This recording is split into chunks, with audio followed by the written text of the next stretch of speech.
We had all known that Dennis had less than a week, and we braced ourselves. For all the good that would do, this was going to tear us apart, leaving a ragged, gaping hole in our lives. But that would be it. It would fit within our understanding of things, and we could all assume he went wherever people go. That would have been so much easier, so much less troubling than what actually happened. Dennis had been diagnosed with cancer a couple of days after his 10th birthday, and it all just went downhill from there. There was never an upswing, never an opportunity for surgery. All the scans showed the same thing. The oily black webs grew larger and denser. The fact that we were twins, we had looked identical right up until the moment he started chemo, just made it worse. There I was, right beside him, a perfect image of what he used to be before his hair fell out, before his color drained and his cheeks sunk down into a skull. An emaciated ghost constantly contrasted by what he should be. And then, the doctor finally shut his case, snuffed out the last wisps of hope. Dennis will most likely not last more than 4 days, a week at most. So, we had all set up camp in his musty room at the hospital. The walls were freckled with pea green. The only light slanted in from between the shutters, glaring bars stretching out across the floor to end just short of Dennis's bed. The staff managed to bring in another bed, simpler bed, for me, and my parents slept on the old wicker chairs. Dennis looked really bad at this stage. You could just as good as see his skull. We all wanted to talk to him to make the most of whatever time we had left. But he slept most of the day, and when he woke up there'd just be silence. Nobody knew what to say. There were no right words.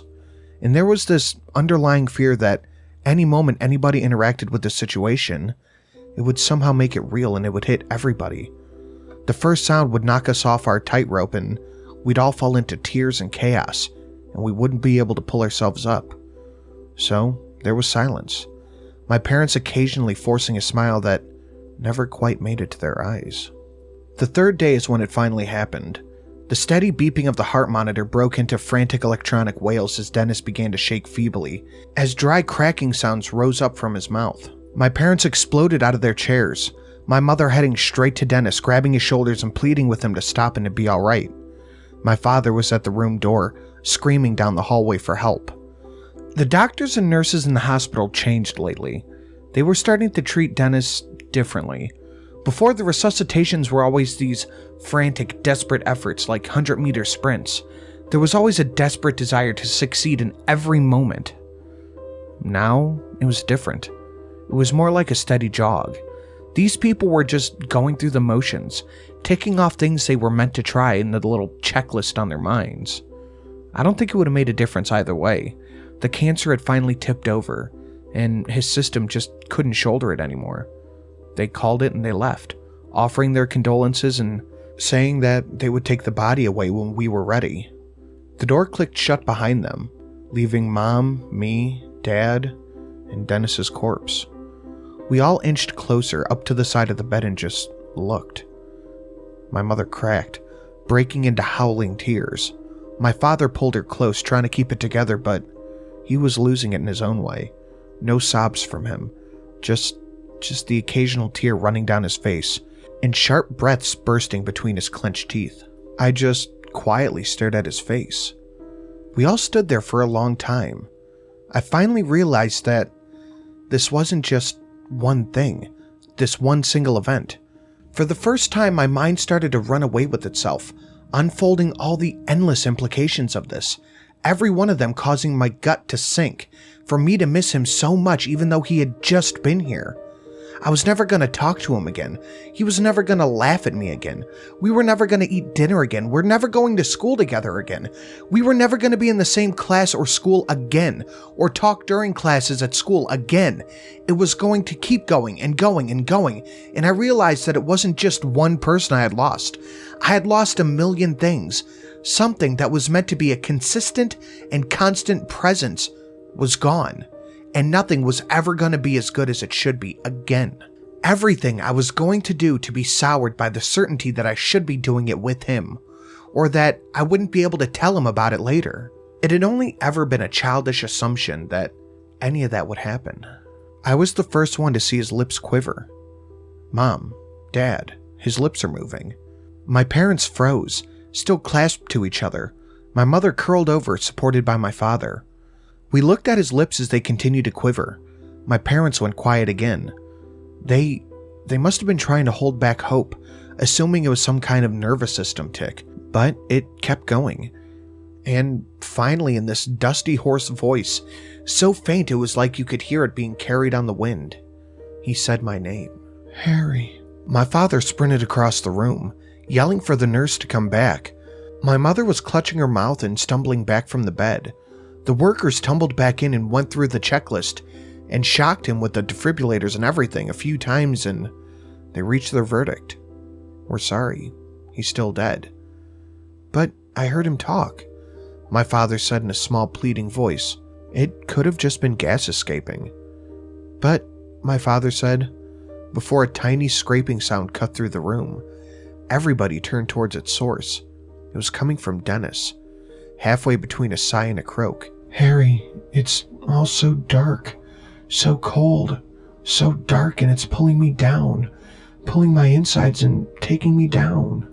A moment later, the nurses started on their rounds again, but this wasn't some perfunctory run through the checklist. You could see it on their faces, in their hurried movements. They didn't know what was happening. They weren't even sure that they were doing it right. They moved on to the defibrillator again, sending crashing waves of power down through Dennis's chest, before listening back with the stethoscope. This doesn't make any sense, one of them was mumbling. After 10 minutes, they all stepped back. They had run the checklist out. Nothing happened. What's happening? My mother screamed. One of the men, a doctor I think, answered. Nothing's happening. We try to pump oxygen in and it does nothing. There's no pulse. We can't induce one for more than a second or two, and the body's temperature is down 3 degrees. He's deceased. But we heard him, I said. I know, but he's dead. The dry grating came again. Everybody shut up. Please, Harry, where are you? I walked over to his side. I wasn't relieved that he was talking. I was only afraid. This was wrong. I wanted to run. I wanted him to just be gone so I could cry with my parents and be done with it. But I kept walking, and I put my hands on his bony, cold, clearly dead hand. I'm here, I said. I can see gray, a little bit, but it's so far away. I don't just see it, I feel it. I feel it, and I never knew something could be so far away. I'm already so far down, but I need to go so much further to get to the gray. I didn't know how to respond, so I just stood there and listened to him talk about the darkness and the distant gray smudge. Sometimes he would answer me, sometimes he wouldn't. A lot of stuff happened around me in the next few hours. Everyone who worked at the hospital must have been in and out. Even my parents decided to leave whenever they accepted that I was the only one that Dennis seemed to be aware of. Dennis was looked at by every type of doctor they had, and nobody understood what was happening. They started to move him around on a stretcher, taking him to equipment that they just couldn't bring to him. I had to come along. I was the only one that could keep him talking. It was a long time before anything was turned up. They'd gotten desperate and put Dennis into an fMRI machine. They'd fully prepped a corpse and put it in a machine made for the living. My entire family was in the room. A cold, confused fear settled in my gut. It was making me feel a little bit like throwing up. I think we got something, said the technician who was looking at the monitors. Please just tell us what's happening, my mother said. She had moved past terror and hope, and she was above all else exhausted, her red face slack and empty. Look, this scan looks for where blood is in the brain. Well, the thing is that none of the blood in the brain is moving. We know that from his pulse, but something is happening in there. Something the machine can only pick up a little bit, but it's some kind of activity. Now, I can't be sure, but it looks like the activity is clustered around some parts that control movement. Everything else is totally dead. He's obviously conscious. He's using complete sentences. But what? My father said. But it's like whatever's doing the thinking is someplace else, still interacting with the stuff that does the talking. That's exactly right, a voice came from behind us. I looked over my shoulder and saw an old man in a gray business suit. He had a well-trimmed silver beard, and was an all-around strange contrast to the clumsy chaos that engulfed the hospital.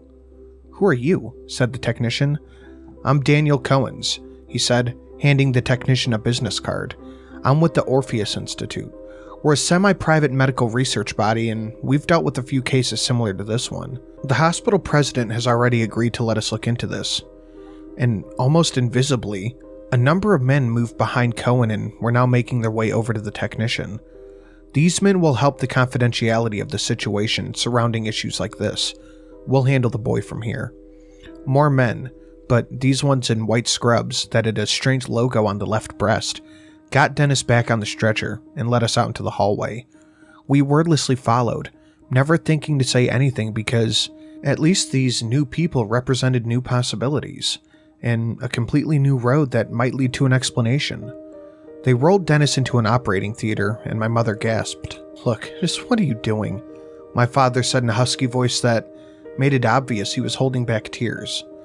Cohen was striding ahead of the stretcher with a speed that kind of belied his age, and he stopped once he got to the theater, and he was now taking deliberate care to look all three of us in the eye. We were still in the hallway. The operating theater shut behind him. He answered in a low, comfortable tone. "We're not going to be performing surgery. It's just the most quiet part of the hospital, and there are no distractions in there. We want nothing more than to understand what's going on with your son. This thing has happened before. Your son is conscious, and as we understand, he will only talk to his brother here. We want to use Harry to ask Dennis our questions. We believe that would work best if he and Harry were alone. We've got the theater wired so we can hear the answers." My parents didn't say anything for a while. My father broke the silence with weak and staggered words. "Do you think he might come back?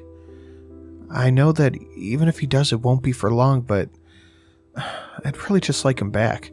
It doesn't matter how long. I wasn't big enough to say the things we had to say to each other. If such a thing is possible, I swear we will do everything in our power to make it happen. We've prepared a private waiting room for you two." Cohen's gestured down the hallway. There were two people in white scrubs standing there. "Pete and Shirley will lead you there, if you please would go with them." My parents began to shuffle down the corridor, my mother still buried in my father's side. He kept throwing looks back over his shoulder at me, like he was afraid I would vanish. Soon they were gone, and I felt Cohen's hand come down on my shoulder. I turned around to him, and he knelt down so we were closer to being level. "I know this is very hard on you. I know this must be the worst day in your life, but do you think you're up to a quick history lesson?" I really couldn't bring myself to answer properly, but some curiosity managed to rise up through the delirium and shock of everything, and I nodded. Cohen smiled. "One of the most significant moments in human history was the moon landing. And it's not even the fact itself that makes it so important. It's that we had contact with them the whole time while they were up there. They were sending radio signals back to Earth, and they could even be talked to. Do you think the moon landing would be the same if we didn't have any kind of communication with our men, as they just strode the unsettling and inhospitable surface of a place we were never meant to have knowledge of? What if they had just gone up and never came back? What if we knew for sure that they got there but had no signal from them?" I was still pretty much out of it, so I didn't know what to say. I wasn't able to properly digest all of this. I just kind of slurred out, "I don't know." They didn't know if they could get the astronauts back. It was a very real possibility that they would be left to die up there, stranded. Yet they still did it. It didn't matter if the mission was a failure. It didn't matter if there was no triumphant return. Do you know what mattered? What mattered more than anything was speaking to them while they were up there. To have that connection with three brave men in the void, describing man's first step into the unknown. If they had never come back, it wouldn't have changed anything. As long as down here we managed to make that connection to the beyond. As long as we down here for however long had men up there.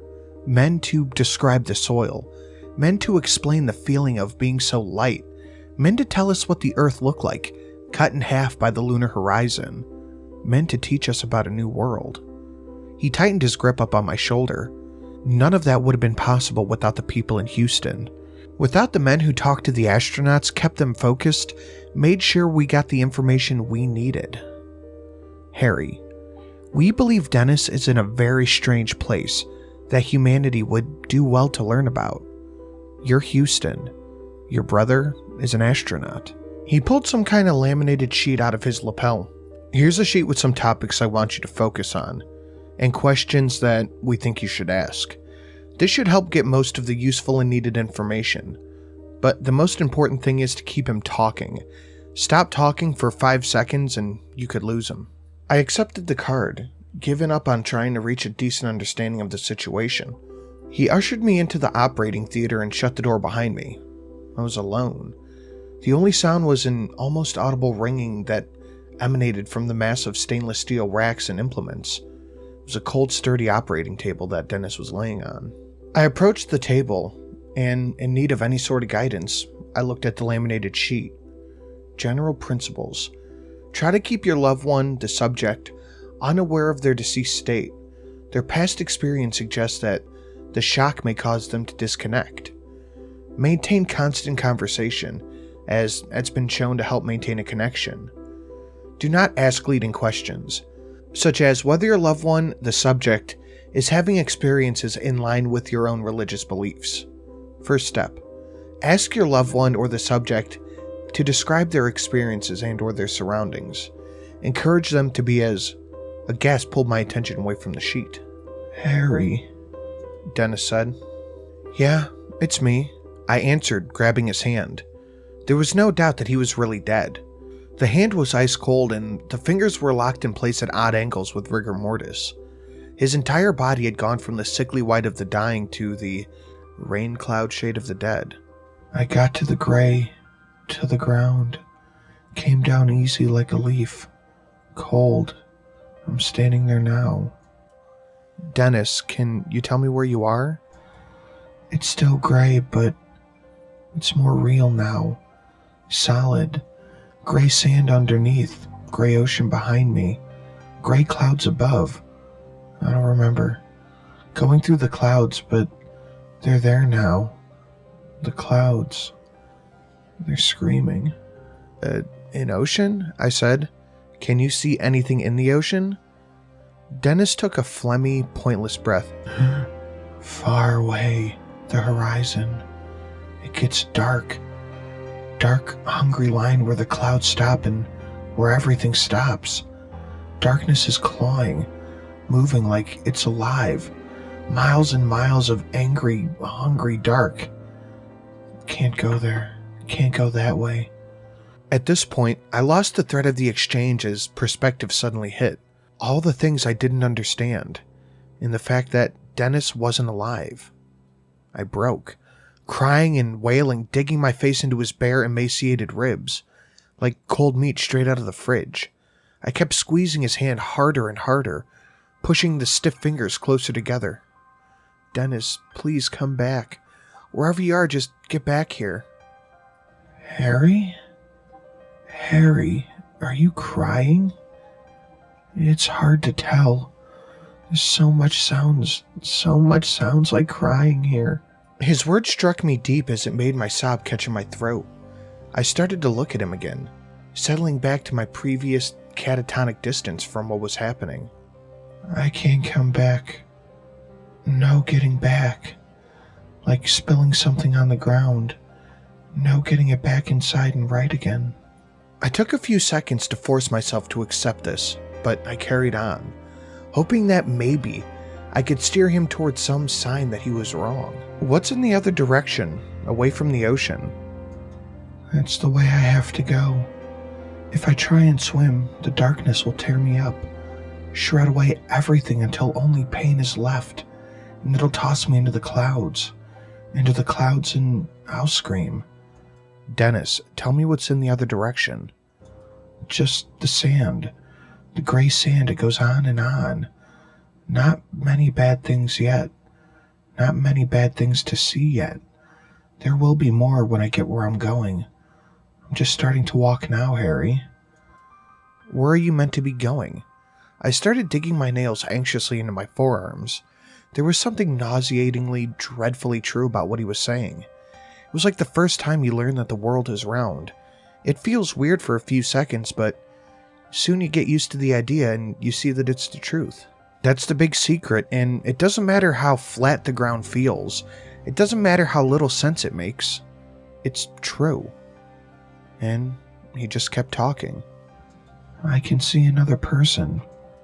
Can you talk to them? I said, trying to keep my voice steady, feeling like I shouldn't be the one who can't keep it together. I suppose I could, but I can't. What do you mean? It's just not the talking kind of place. We were supposed to have done all our talking before we came here. Now we should just keep quiet. But you're talking to me, Dennis. But my voice isn't here. It's all the way up there, with you. Dennis, I said, now squeezing my eyes shut to force the tears back in. Dennis, please, tell me what's happening. I think I finally died, and what's happening now is what happens next. The thing that was always going to happen next. It feels right in some scary way. It's been expecting me for so long. Since before I was even a fuzzy little thing that might happen. Since before our parents and their parents. And so far back it's been expecting me. Please, stop talking like that. You don't talk like that. You never have. Sorry. You just sort of see things differently here. Some things you know without ever being told. Some things you just forget. I couldn't think of anything to say and started to worry, remembering that if I left a pause too long, he could stop answering. Hey, said Dennis, the edges of his mouth strained out into some awkwardly imitating smile. I see a few more, but they're naked. Like, really naked. Their clothes are off and they're all gray and wrinkly, but that's not it. You can see inside of them. Like the walls have fallen down and you can see who they are. All their thoughts and feelings just kind of hanging around them like ghosts. Like somebody's pulled the clothes off their past. They're so naked, Harry. He made a light coughing sound that was meant to be a laugh. It's really scary. Oh, I thought you would have thought that was funny. I don't think we're gonna laugh at the same stuff anymore. I think we're different now. I guess that makes sense. So, what are all these people doing? Most of them are moving, same direction as me, towards the center. The center of what? It's just called the center of this place. Maybe the center of everything. But why? I said, starting to lose control. Why do you have to go? I don't have to. Nobody has to. It's like you don't have to shake someone's hand when they put it out, or answer them when they talk to you. But it would feel wrong not to. It's what you're meant to do. There's not any other good options. You don't want to stand still. What happens when you stand still? Depends. A few days ago I passed a woman. A few days? I said, gripping the cold steel of the operating table, as I was filled with this eerie sense of vertigo. You haven't even been dead a day. I passed her a few days ago, he said, carrying on like he hadn't even heard me. She didn't reach the center. She just sat down and started going her own way. She pulled the side of her ribcage out and it was all stretched, spreading up to her left so high, stretching out to its arm grabbing the corner. Most of her skin started to get hard and flaky like old wood or some kind of crumbling stone. I can see herself, musician. She liked music, kind of thought of life like a song. Sometimes it repeated itself, some bad notes here and there, but it was pulling itself together. She was reaching the chorus and it ended. It was over so fast she can't accept it. She just picked up a sharp rock off the ground and started scraping it past her ribs like a huge harper, something angry, trying to make music, to keep the song going, but it was an awful sound. Sawing bone and never going to replace what would come next. She's already grown into the ground. She's going to be here forever, trying to make the music that she missed out on. There was nothing left to say at that point.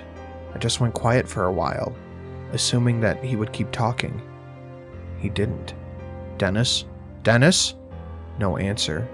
A terrified jolt ran through me and I started slamming my fist onto his chest. Dennis! Dennis, come back! Ugh. A growl tore out of his mouth and his frame thrashed upward, causing me to jump back and tumble down onto the floor, smashing into the surgeon's shelves and causing gleaming surgical instruments to rain down around me. I didn't have time to think before I forced myself up and bent over the operating table to stare desperately into my brother's eyes. I took his hand again, squeezing as hard as I could. Harry, he said. Relief flooded through me. It's been so long. So long, it's been years. What? I've been walking for years and years, and it keeps getting worse. It hasn't been a day. It's been so many years and everything keeps getting worse. What? What's worse? It gets worse the closer to the center. There's so many people now. Thousands, tens of thousands, hundreds of thousands, and they're all walking towards the center. But what's so terrible? There's more. So many more, like the girl with the harp I told you about, stuck in place, trying to fix what happened, angry about what happened, rooted to the ground, moaning, calling the names of people they think did this to them. Sometimes a few join up, and they get all hard and cracky like old statues. They start to grow together. They start to feel each other's pain. Sometimes there's mountains of them, entire landscapes of people crying about how unfair it all is. I'm still walking. But where are you going? I told you, the center. I'm getting close now. All the clouds with their screaming faces are curving, all curving and being pulled in the same direction, all twisting their way towards the center. Please just stop walking and come back. I can't. No coming back. Besides, I have to keep moving like everybody else. Doing something weird. It's the quickest way to get the walkers to notice you. Oh God, what are the walkers? Started seeing them more as I got up towards the center. They're all over the place now. There are these things. They walk around on 3 legs like stilts, covered in sharp black shells like thorns. Remember the aquarium? They're kind of like those urchins that we saw at the aquarium. But the top part, the main part, it's exactly like, kinda arty. A sculpture designed the shape. Reminds me of some kind of chess piece. When they notice you, they come over to you, toppling towards you but never falling over on those long legs. Spindly. Yeah, that's what you'd say. They're spindly legs. And they stop right over you, just between their legs, and you see the holes underneath their main bit, and the tendrils come out. Red, windy tendrils with these itchy hairs that come down and start curling and swinging all around you.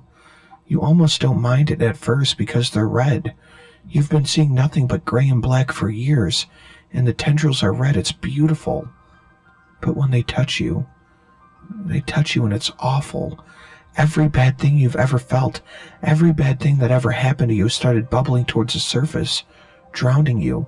All the pain you ever went through rises back up into you, up and out, and the walkers feed on it. They lick it with their tendrils. They love the taste of all the things that shouldn't have happened. They love the taste of misery. Eventually, they get full and move on, and you get up and you keep walking.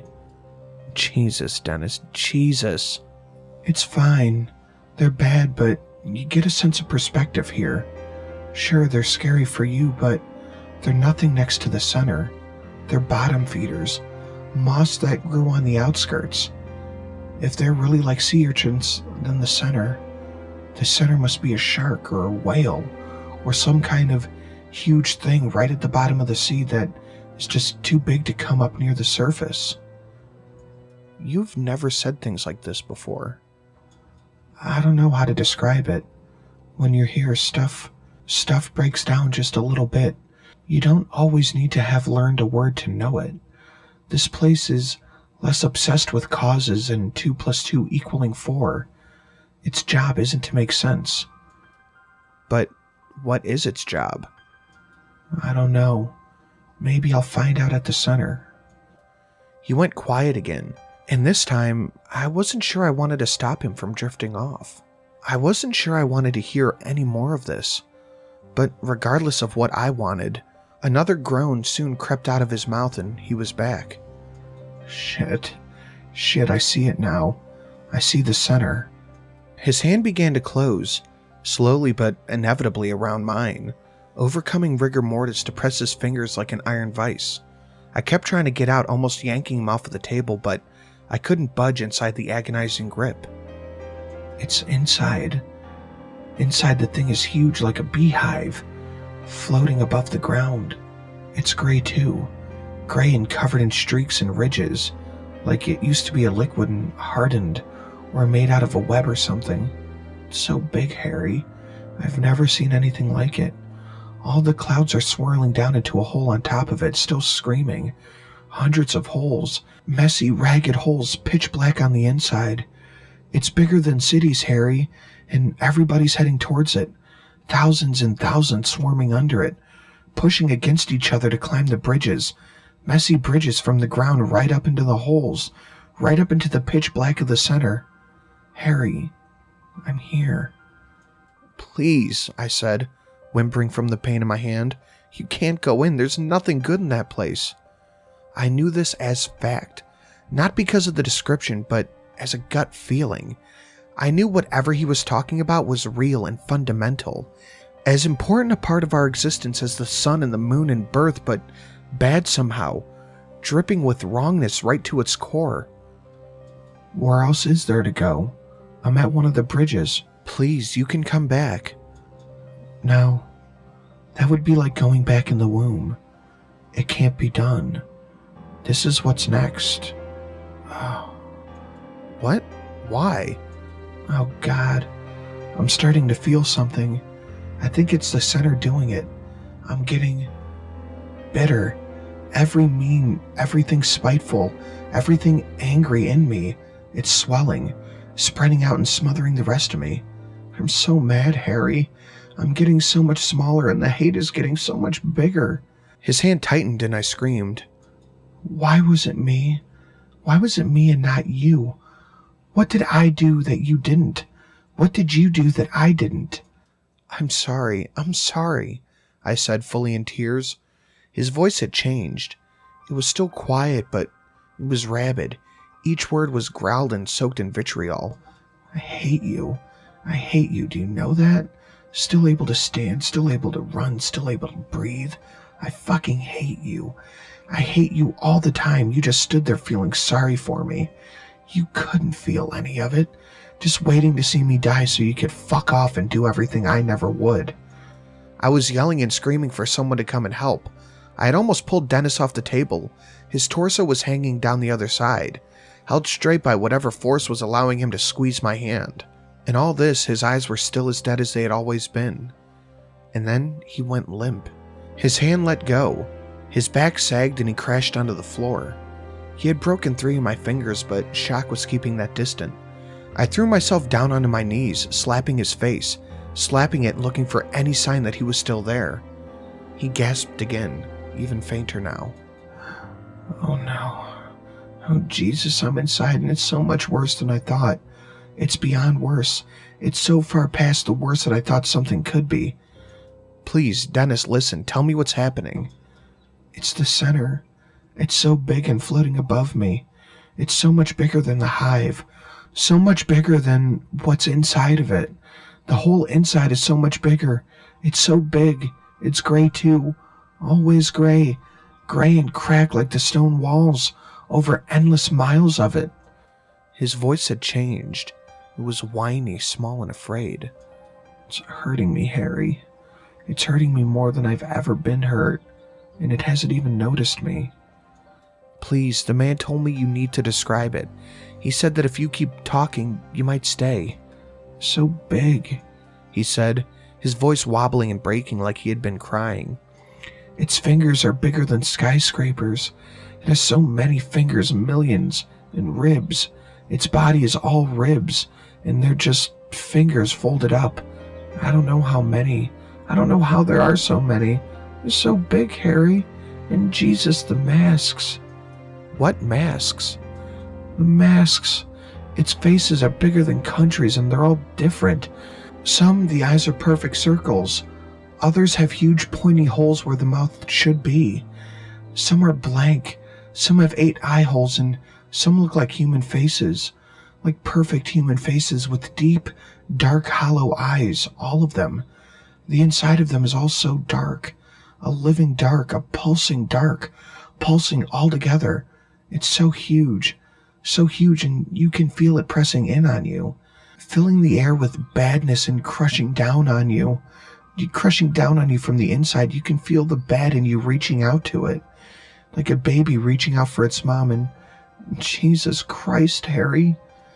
He was breathing in and out faster and faster, shallow, scared breaths, instincts overcoming the fact that he didn't even need air. Dennis, talk to me. What is it? It's not the devil. No, that's what I thought at first, but it's not. It's more like God. It's like if God hated everything. His breathing hiked up again. Oh, Jesus, it sees me. Please promise me one thing, just one thing, please. What? What is it? Please, don't ever die. One last breath rolled out of his mouth. I tried everything to get him back, everything I could think of in an animalistic burst of energy. I hit him, shook him, pleaded with him, but he was really gone this time. I knelt there in the room for a while, his last words carving deep into my mind. I knew I could never dig him out. The next few hours, in fact, the next few days were just kind of a blur. I remember men in the Institute's white scrubs coming in and dragging me away from the body. I remember my hand being seen to and being put in a cast in a sling. I remember Daniel Cohen sitting me down in a bright white room and interrogating me. He called it a conversation, but it was an interrogation. A warm interrogation by a man that could be kind if it meant getting what he wanted. He had asked me if I had any visions or strong sensations, if I thought Dennis was telling the truth, and if I could explain in the ways which Dennis was acting differently than he was before. I was detached and drowsy from exhaustion, and trauma and pain from my hand.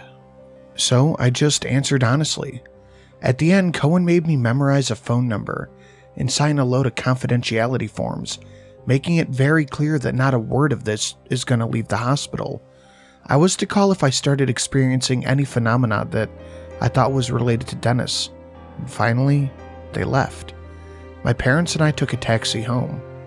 We didn't talk about what happened with Dennis after he died, and I suppose that even that was a secondary add-on to the simple fact that Dennis was now properly dead, not coming back. We went home, got to bed. The next morning we had a wordless breakfast with an extra chair pulled out.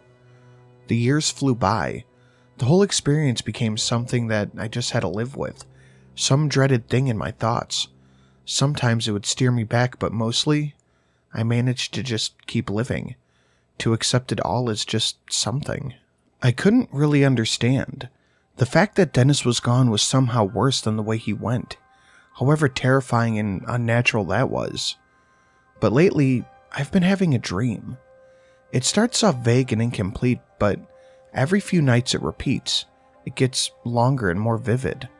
It always starts the same, with me and Dennis, both of us as kids again, on a bright, clear day, crisp air just singing past us. I can't remember most of the words, but the gist of it is that he's bragging, showing off, saying that Dad loves him more, that he's better than me, that he's gonna keep being better for as long as he's alive. He's gonna keep making Dad love him more for as long as he's able to. And I'd get so mad, way madder than I ever would have gotten if he said those things to me in real life. I see a rock and, without thinking, I pick him up and attack him with it, knocking him over the head and beating him again and again and again, until his skin is swollen and torn and you can see parts of his skull underneath it. He manages to push me off and run, and I follow, never thinking twice about it. I chase him so far until he finally runs into a pass between two mountains in a long dark range that somehow I didn't see right up until that point.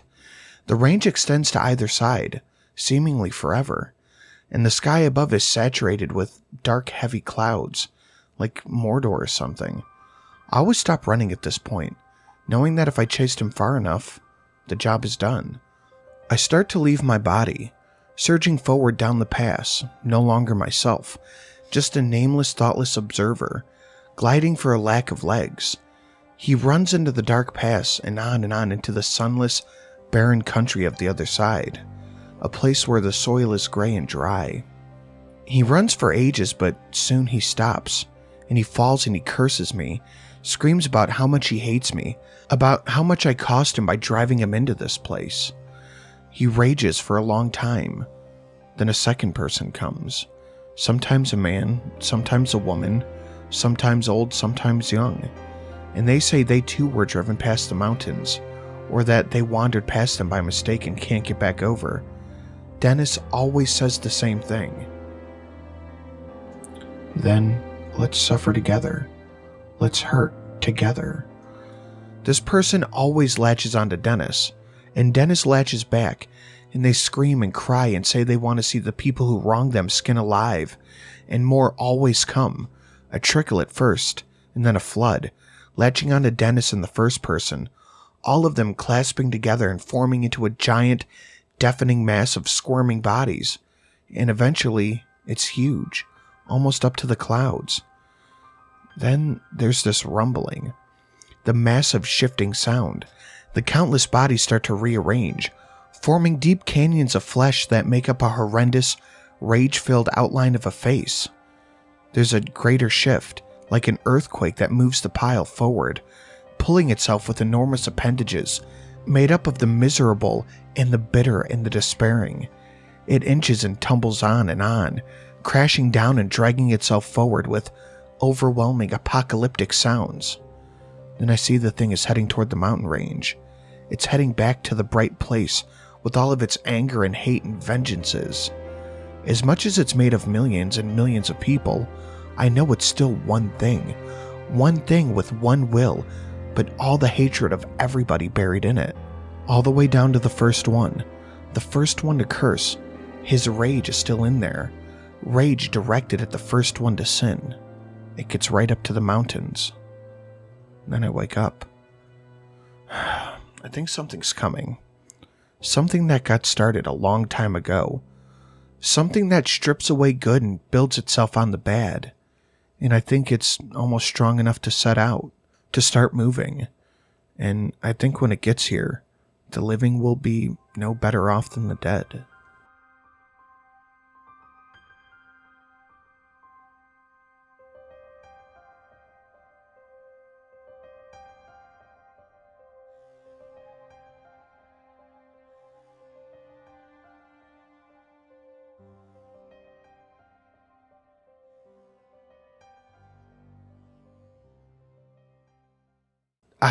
Yeah, I've been sitting on this story for a little bit. It's a pretty damn good one. It's probably one of my favorites. And what better name than the author's name, The Emperor's Finest. This is a fantastic story. I encourage all of you to go show the author some love over on Reddit. They deserve it. It's a little bit old, but I just found it not that long ago. But I want to thank all the lovely patrons currently listed on screen right now. Dan R., Neophyte Games, Chaos X, JY, Pyromancer, Hayden MH, Ethan A., Daniel H., Maximilian Charles P., Go Cute Puppy LLC, Young Sykes, Dark Side of the Bear, Revenak, Paul T., and Mr. Swiston. Guys, thank you all so much.